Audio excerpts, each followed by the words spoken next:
আপনি যদি ভেবে থাকেন এই লালবাগের হাজারদুয়ারি নবাব সিরাজদৌল্লা বানিয়েছেন, তাহলে আপনি একদম ভুল। মুর্শিদাবাদ লালবাগের পুরো ইতিহাস আপনাদের সামনে আজকে তুলে ধরবো, আর পুরো সঠিক ইনফরমেশন দেবো যে আসলে লালবাগের ইতিহাস কি। সময়টা ছিল 1717 সাল। ভারতবর্ষের ইতিহাসে শুরু হয় এক নতুন অধ্যায়। গঠন হয় বাংলা, বিহার, উড়িষ্যার প্রথম স্বাধীন নবাব, নবাব মুর্শিদ কুলি খাঁ। কয়েক বছর রাজত্বের পর সময় আসে বাংলার শেষ নবাব সিরাজউদ্দৌলার। তার সঙ্গে বেইমানি করে মীর জাফর, হাত মিলায় ইংরেজদের সঙ্গে আর হত্যা করে সিরাজ। ভারতবর্ষ পরাধীন হয়, চলে যায় ইংরেজদের হাতে 200 বছরের জন্য। আর আজ আমাদের কাছে রয়ে গেছে সেই নবাবদের রাজবাড়ি, তাদের গাড়ি এবং তাদের সমাধি, যেগুলো দেখানোর জন্য আজ আমি আপনাদের নিয়ে যাব ইতিহাসের শহর মুর্শিদাবাদের লালবাগ।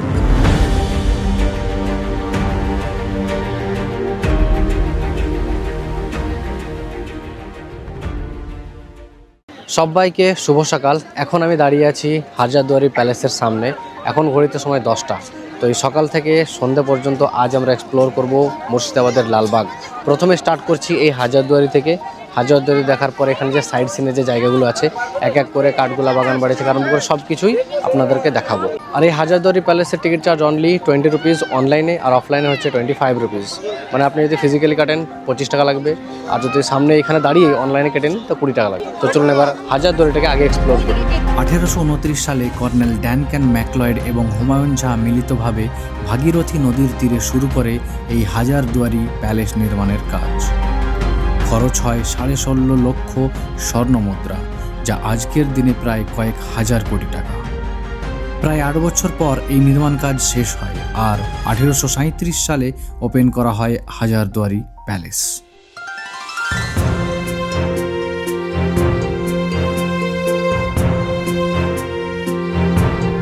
এই প্যালেসের মধ্যে মোট 1000 দরজা আছে, যার মধ্যে 900টি হচ্ছে আসল এবং বাকি 100টি হচ্ছে নকল। মূলত চোর ডাকাতদের বিভ্রান্তি করার জন্য এই 100টি নকল দরজা বানানো হয়েছিল। বর্তমানে এই হাজারদুয়ারি প্যালেসে আছে নবাবদের ব্যবহার করা আসবাবপত্র, অস্ত্রশস্ত্র ও নানান চোখ ধাঁধানো জিনিস। এখানে আছে এমন এক আয়না, যে আয়নায় মাথা দেখা যায় না কিন্তু শরীর দেখা যায়। এই হাজারদুয়ারি প্যালেসের ভেতরে ভিডিওগ্রাফি অ্যালাউ নেই, তাই সেটা ভিডিওর মাধ্যমে দেখানো সম্ভব নয়। ভেতরটা দেখতে হলে অবশ্যই আপনাদেরকে এখানে এসে দেখতে হবে। তো এখন এই যে আমার পেছনে দেখতে পাচ্ছেন, এটাই হচ্ছে হাজারদুয়ারি প্যালেস।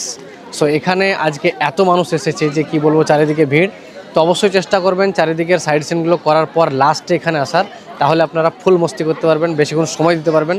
কেননা সত্যি বলতে টাইম সব থেকে বেশি এই জায়গাটিতে লাগবে। অনেক ফটো তোলার জায়গা আছে, ফটোগ্রাফি করতে পারবেন। এই হাজারদুয়ারি প্যালেসের ভেতরে এন্টার করা যায়, কি কি আছে সব দেখা যায় রাজাদের। এই হাজারদুয়ারি প্যালেসের ঠিক সামনেই এদিকটাতে রয়েছে আরেকটা জায়গা, সেটা হচ্ছে ইমাম বাড়া, মানে বেসিক্যালি একটা বাড়ি। বাট এটা ওপেন থাকে না, বছরে একবারই খোলা হয় মহরমের সময়। বাকি টাইম এটা ক্লোজই থাকে, বাট বাইরে থেকে দেখা যাবে একটু আর কি। এটা অনেকটাই লম্বা, অনেকটাই বড়।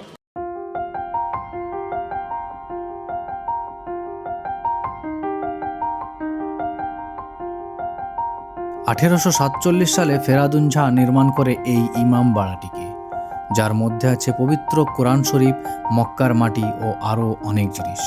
এই যে দেখতে পাচ্ছেন মস্ত বড় একটা তোপ এই হাজারদুয়ারির সামনে একদম রাখা রয়েছে।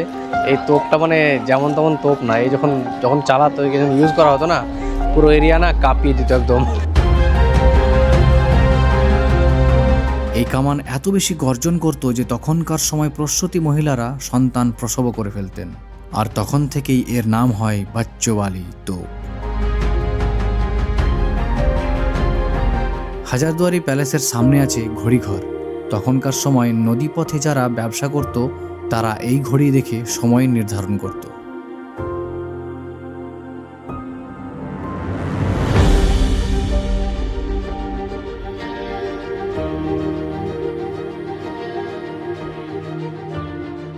এখানে আসার পর এখানের যে সাইড সিনগুলো আছে সেগুলো করার জন্য এখানে দুটো অপশন আছে, টোটো এবং ঘোড়া গাড়ি। এই দুটোর মধ্যে আপনি যেটা ইউজ করুন, আপনাকে প্রায় 400 থেকে 600 টাকা লাগবে পুরো সাইড সিনগুলো ঘোরার জন্য। বার্গেনিং এখানে করা যায়, তো করে নেবেন। সো এখন চলে এসেছি আমাদের প্রথম পয়েন্টে, সেটা হচ্ছে কাটরা মসজিদ। এই কাটরা মসজিদটা হাজারদুয়ারি প্যালেস থেকে মাত্র 2.5 কিলোমিটার দূরে। এখানটা এবার আমরা এক্সপ্লোর করব আর আপনাদের সঙ্গে শেয়ার করব কি আছে দেখার মতো। প্রবেশ করলাম মসজিদের ভেতরে। এই হচ্ছে মসজিদের ভেতরটা।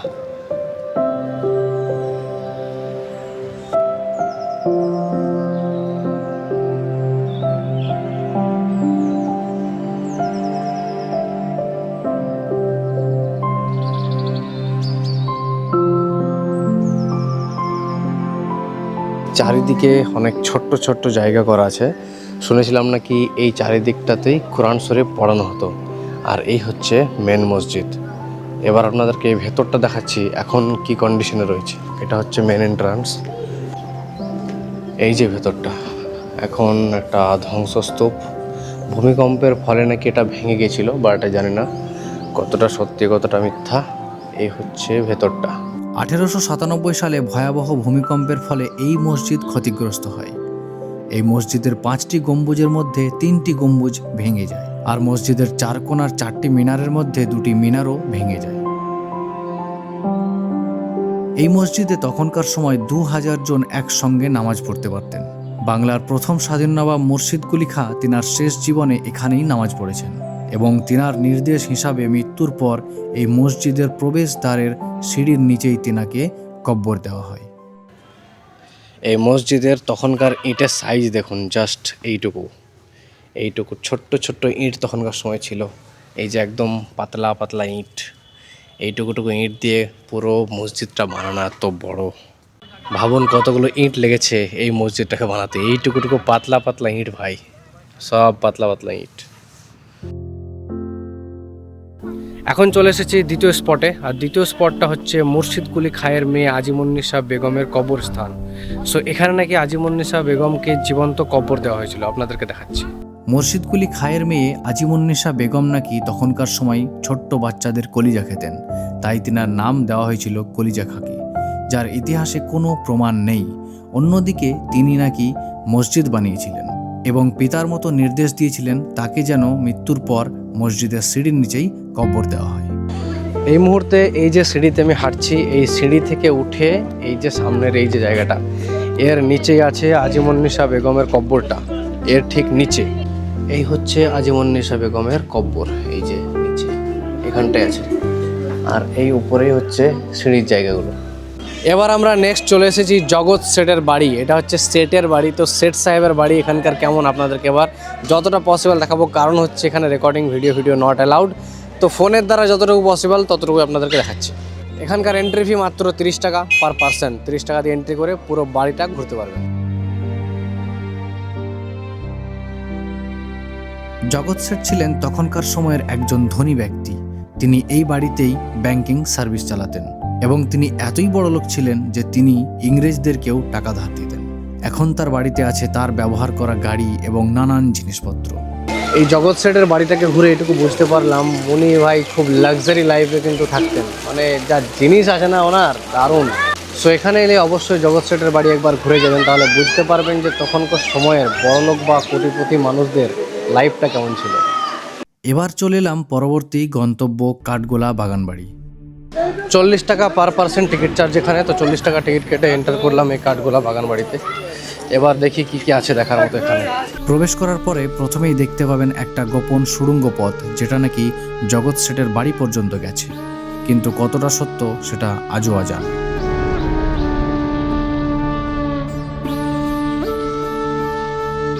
এই হচ্ছে কাঠগোলা বাগানবাড়ির ভেতরের অংশ। মাঝখানে একটা লেক আছে, আর সামনেই দেখা যাচ্ছে কাঠগোলা বাগানবাড়ির যে প্যালেসটা।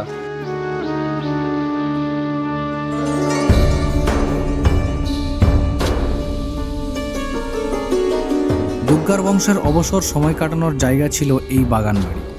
কাঠের গোলাপ বলে এক বিশেষ ধরনের ফুল এখানে হতো বলে এই জায়গাটির নাম দেওয়া হয়েছিল কাঠগোলা বাগানবাড়ি। এই বাড়ির রানীরা আগের দিনে যখন এই লেকের মধ্যে স্নান করতেন, তখন এখানে ছিল 2টি 60 কিলো ওজনের মাছ, এবং রানীরা একটা মাছের নাকে হীরের নথ এবং আরেকটা মাছের নাকে মতির নথ পরিয়ে দিয়েছিলেন, তাই এদের নাম ছিল হীরে এবং মতি। এই মাছ দুটো মৃত্যুর পরে এখানেই তাদের সমাধি করা হয়। আর বাকি সব জায়গার মতো এ বাড়িতেও দেখতে পাবেন তাদের ব্যবহার করা সমস্ত জিনিসপত্র।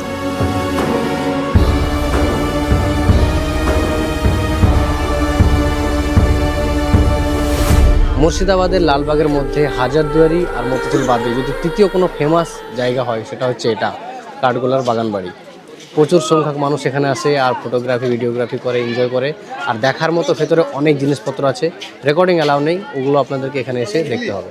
এবার বলি আপনাদের ইতিহাসের সেই কালো দিনের কথা, যেদিন নবাব সিরাজের খালা ঘাসিটি বেগম, জগৎ শেঠ এবং মীর জাফর মিলিত হয়ে চক্রান্ত শুরু করে সিরাজের বিরুদ্ধে। হাত মেলায় ইংরেজদের সঙ্গে, তারপর পলাশীর প্রান্তরে শুরু হয় নবাব সিরাজের সঙ্গে ইংরেজদের এক বিশাল যুদ্ধ।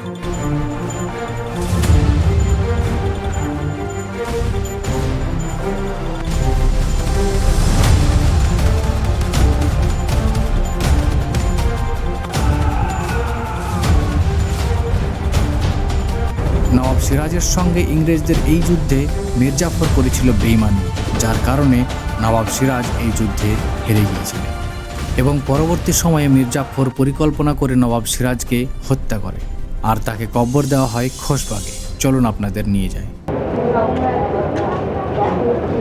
এই মুহূর্তে আমরা এই ফেরিতে উঠে পড়েছি। এই ফেরিতে করে আমরা যাব ওপারে। ওপারে আমরা দেখতে পাবো নবাব সিরাজউদ্দৌলার সমাধি। তো সেটা দেখার জন্য ফেরিতে করে এপার থেকে আমরা ওপারে যাচ্ছি। 5 টাকা লেগেছে ফেরিতে মাত্র।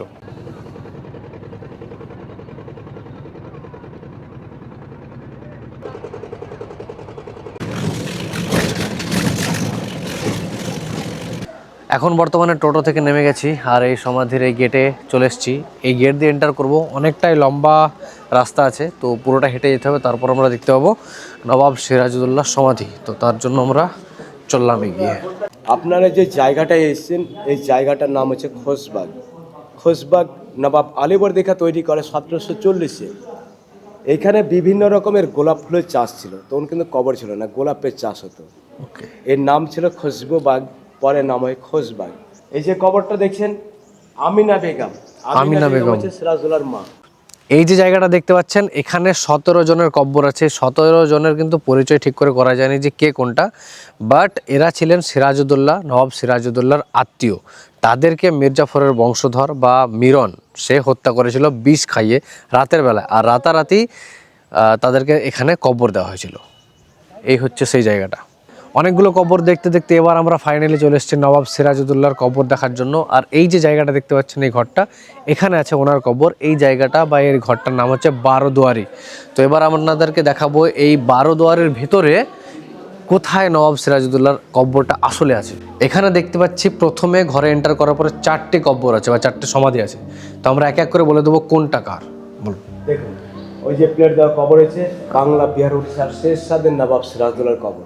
তো ওটাই হচ্ছে সিরাজউদ্দৌলার কব্বর। নবাব সিরাজউদ্দৌলা বাংলা বিহার উড়িষ্যা 3 জায়গার সম্রাট বা রাজা, তার কবরস্থান হচ্ছে এটা। আর সিরাজউদ্দৌলার পাশেই যে কব্বরটা দেখতে পাচ্ছেন এটা হচ্ছে ওর পালিত করা ভাইয়ের কব্বর। নবাব সিরাজউদ্দৌলার স্ত্রী লুৎফান্নেসার কব্বর হচ্ছে এইটা। তো সিরাজউদ্দৌলার যে কব্বর এখানে আছে, আর তার এই পাশে এখানেই আছে তার স্ত্রীর কব্বর। এই যে কব্বরটা দেখতে পাচ্ছেন এটা হচ্ছে নবাব সিরাজউদ্দৌলার মেয়ের কব্বর। 5 বছর বয়সে ওনাকে জলে ডুবিয়ে মারা হয়, তারপর এখানে কব্বর হয়। আর এখানে দেখতে পাচ্ছেন এই যে বড়টা, এটা হচ্ছে নবাব সিরাজউদ্দৌলার নানার কব্বর। ওনার নাম ছিল আলীবর্দী খাঁ, ওনার কব্বর হচ্ছে এটা। এটা খুব ভালোভাবে দেওয়া আছে।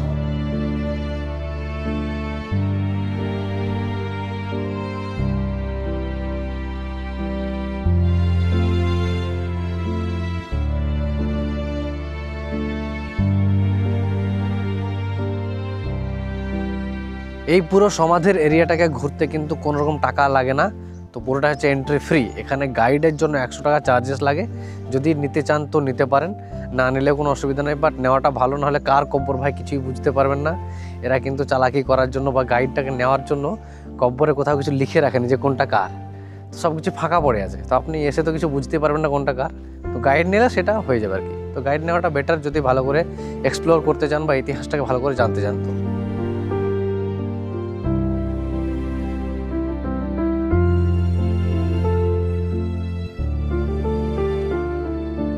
এবার আপনাদের দেখাই মির্জাফরের সমাধি। তো এটা হচ্ছে মির্জাফরের বংশধরের কবরস্থান। আমার আশপাশে পুরোটাই এখানে সব কবর আছে। আর রাইট নাও নাকি মির্জাফরের বংশের এখনও যারা বেঁচে আছে তাদেরও নাকি মৃত হওয়ার পরে এখানেই কবর হয়। এই অচিহ্নিত কবরের মধ্যে 5টা কবর, এই 1টা 2টো 3টে 4টে 5টা, এই 5টা কবরের মধ্যে এটা হচ্ছে মির্জাফরের কবর, যেখানে গোলাপ দেওয়া আছে। কেউ একজন গোলাপ দিয়ে গেছে।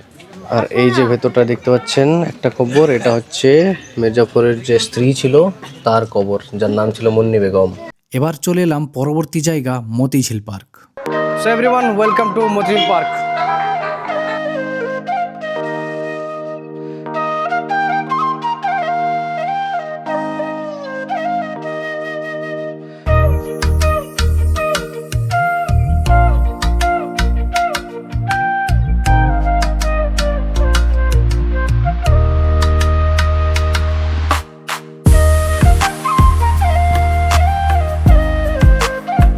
মতিঝিল পার্কে এন্টার করে একটা জিনিস দেখতে পাচ্ছি, প্রচুর পরিমাণে ক্রাউড ভাই, প্রচুর পরিমাণে লোক এসছে আজকে, তো পুরো পার্ক একদম ভর্তি আছে।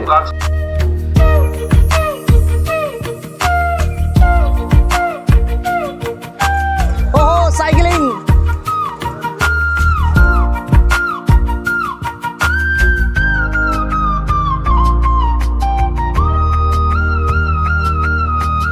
মতিঝিল পার্কে এই সাইকেলিং করতে চাইলে 50 টাকা করে টিকিট লাগবে 30 মিনিটের জন্য, 1 ঘন্টা 100 টাকা। বেস্ট কিন্তু ভাই, যদি টয় ট্রেনে না ঘুরতে চান তো সাইকেলিং করুন, বিন্দাস, দারুণ লাগবে, কারণ মতিঝিল পার্ক অনেক বড়, সো সাইকেলিং বেস্ট। কি ভাই কেমন লাগছে সাইকেলিং করতে? দারুণ দারুণ, ওহো 50 টাকায় পয়সা আসুন।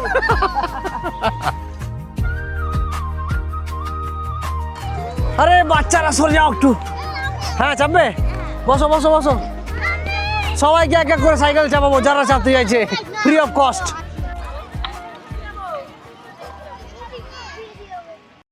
উনি সবার সামনে আমাকে চর মেরেছেন। ছি, এই ঘমন্ড, এই গুস্তাখি খোদাও মাফ করবেন না। ফোর্ট উইলিয়াম আক্রমণ করল নবাবী সেনা। এই মতিঝিল বানিয়েছিল ঘাসিটি বেগমের স্বামী নওয়াজিশ মোহাম্মদ খান। তখনকার সময় এখানে মুক্তার চাষ করা হতো, তাই এই জায়গাটির নাম দেওয়া হয়েছিল মতিঝিল এবং পরবর্তীকালে এটা হয়ে ওঠে মতিঝিল পার্ক।